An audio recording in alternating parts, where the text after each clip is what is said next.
ಲುಕ್ಕೆ ಹುಡುಗಿಯನ್ನ ನೋಡ್ತಾ ಇದ್ದೀರಾ. ಹಾಗಾದ್ರೆ ಈ ಒಂದು ಸುದ್ದಿ ನಿಮಗಾಗಿ.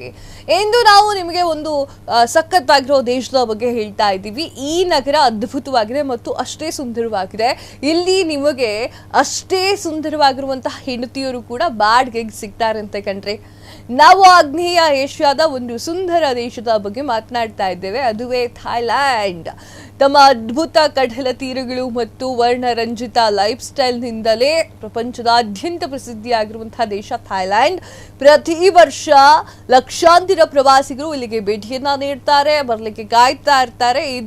ಆದರೆ ಇತ್ತೀಚೆಗೆ ಒಂದು ಪುಸ್ತಕವೂ ಕೂಡ ವಿಭಿನ್ನ ಕಾರಣಕ್ಕಾಗಿ ಥಾಯ್ಲ್ಯಾಂಡ್ ಅನ್ನ ಬೆಳಕಿಗೆ ತಂದಿದೆ.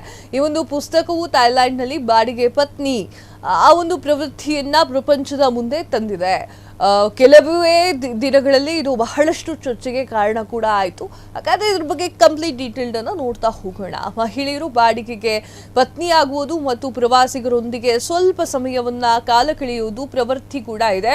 ಪ್ರವಾಸಿಗರು ಒಬ್ಬ ಮಹಿಳೆಯನ್ನ ತುಂಬಾ ಇಷ್ಟಪಟ್ಟರೆ ಅವಳನ್ನ ಮದುವೆಯಾಗುವ ಆಯ್ಕೆಯೂ ಅವರಿಗೆ ಮುಕ್ತವಾಗಿರುತ್ತೆ.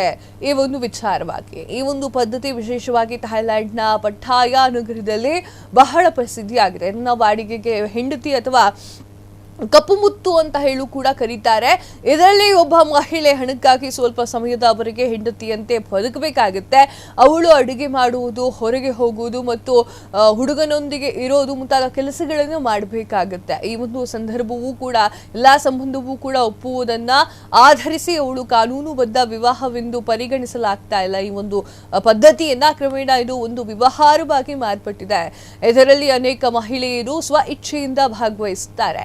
ಇಡೀ ಕಥೆಯನ್ನ ಲಾವರ್ಟ್ ಎಮ್ಯುನಿಯೇಟೆಡ್ ಬರೆದಂತಹ Thai taboo the right of white rental ಈ ಒಂದು ಸೊಸೈಟಿ ಬುಕ್ಕಿನಲ್ಲಿ ಹೇಳಲಾಗಿರುವಂಥದ್ದು. ಬಡ ಕುಟುಂಬಗಳ ಮಹಿಳೆಯರು ತಮ್ಮ ಮತ್ತು ಅದರ ಕುಟುಂಬದ ಖರ್ಚುಗಳನ್ನು ನಿರ್ವಹಿಸಲಿಕ್ಕೆ ಈ ಒಂದು ಕೆಲಸವನ್ನ ಆರಿಸಿಕೊಳ್ತಾರೆ ಅಂತ ಹೇಳಿ ಪುಸ್ತಕ ಹೇಳುತ್ತೆ. ಈ ಒಂದು ಮಹಿಳೆಯರು ಹೆಚ್ಚಾಗಿ ಬಾರ್ಗಳು ಅಥವಾ ರಾತ್ರಿ ಕ್ಲಬ್ಗಳಲ್ಲಿ ಕೆಲಸವನ್ನ ಮಾಡ್ತಾರೆ.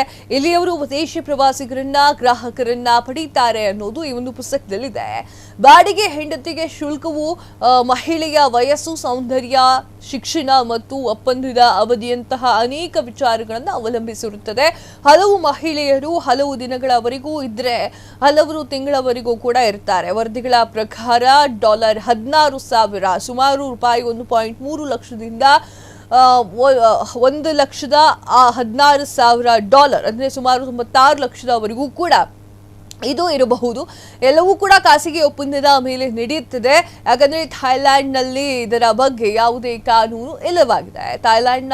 ಥಾಯ್ಲ್ಯಾಂಡ್ನಲ್ಲಿ ಬದಲಾಗ್ತಾ ಇರುವಂತಹ ಜೀವನ ಶೈಲಿ ಏನಿದೆ ಜನರನ್ನ ಒಂಟಿಯಾಗಿರಿಸುವುದನ್ನ ಕಲಿಸ್ಬಿಟ್ಟಿದೆ. ಈ ಒಂದು ಪ್ರವೃತ್ತಿ ವೇಗವಾಗಿ ಬೆಳೀತಾ ಇರೋದ್ರಿಂದ ಅನೇಕ ಜನರು ಈಗ ವಿಶ್ವಾಸದ ಸಂಬಂಧಗಳ ಬದಲು ತಾತ್ಕಾಲಿಕ ಸಂಬಂಧವನ್ನ ಬಯಸ್ತಾ ಇದ್ದಾರೆ. ಥಾಯ್ ಸಮಾಜದಲ್ಲಿ ಈ ಸಂಬಂಧಗಳ ಬಗ್ಗೆ ಸ್ವಲ್ಪ ಮುಕ್ತ ಮನೋಭಾವವೂ ಕೂಡ ಇದೆ. ಇದಕ್ಕೆ ಕಾರಣವಾಗಿರುವಂತದ್ದು ಈ ಅಭ್ಯಾಸವು ಜಪಾನ್ ಮತ್ತು ಕೊರಿಯಾದಿಂದ ಪ್ರೇರೇಪಿತವಾಗಿದೆ ಅಂತ ಹೇಳಲಾಗ್ತಾ ಇದೆ. ಗರ್ಲ್ ಫ್ರೆಂಡ್ ಫಾರ್ ಹೈ ಎನ್ನಂತಹ ಸೇವೆಗಳು ಕೂಡ ಈಗಾಗಲೇ ಚಾಲನೆಯಲ್ಲಿ ಇದೆ ಮತ್ತು ಸದ್ಯ ಥಾಯ್ಲ್ಯಾಂಡ್ ಇದನ್ನ ಅಳವಡಿಸಿಕೊಂಡಿರುವುದು ಪ್ರವಾಸೋದ್ಯಮ ಒಂದು ಭಾಗವೂ ಕೂಡ ಇದೇ ಆಗಿರುವಂತದ್ದು. ಈ ಪ್ರವೃತ್ತಿ ವೇಗವಾಗಿ ಹೆಚ್ಚುತ್ತಾ ಇದೆ ಅಂತ ಹೇಳಿ ಥಾಯ್ಲ್ಯಾಂಡ್ನ ಸರ್ಕಾರವು ನಂಬಿದೆ. ಈಗ ಸರ್ಕಾರವು ಇದನ್ನ ನಿಯಂತ್ರಿಸಲು ಕಾನೂನನ್ನ ರೂಪಿಸುವ ಬಗ್ಗೆ ಆಲೋಚಿಸುತ್ತದೆ ಎನ್ನಲಾಗ್ತಾ ಇದ್ದು, ಈ ಒಂದು ಕಾರಣಕ್ಕಾಗಿ ಇದರಲ್ಲಿ ಕೆಲಸವನ್ನ ಮಾಡುವ ಮಹಿಳೆಯರು ಸುರಕ್ಷತೆ ಮತ್ತು ಹಕ್ಕುಗಳನ್ನ ರಕ್ಷಣೆ ಕೂಡ ಮಾಡಲಾಗ್ತಾ ಇದೆ. ಇದಾಗಿತ್ತು ಹೊತ್ತಿನ ವಿಶೇಷ. ಮತ್ತಷ್ಟು ಸುದ್ದಿಗಳನ್ನ ನೋಡ್ತಾ ಇರಿ ಫ್ರೀಡಂ ಟಿವಿ. ಇದು ಜನಸಾಮಾನ್ಯರ ಶಕ್ತಿ. ಕ್ಷಣ ಕ್ಷಣದ ಸುದ್ದಿಗಳಿಗಾಗಿ ಫ್ರೀಡಂ ಟಿವಿ ಸಬ್ಸ್ಕ್ರೈಬ್ ಮಾಡಿ, ಲೈಕ್ ಮಾಡಿ ಹಾಗೂ ಫಾಲೋ ಮಾಡಿ. ಹೊಸ ಸುದ್ದಿಗಳ ನೋಟಿಫಿಕೇಶನ್ಗಾಗಿ ಬೆಲ್ ಐಕಾನ್ ಮೇಲೆ ಕ್ಲಿಕ್ ಮಾಡಿ.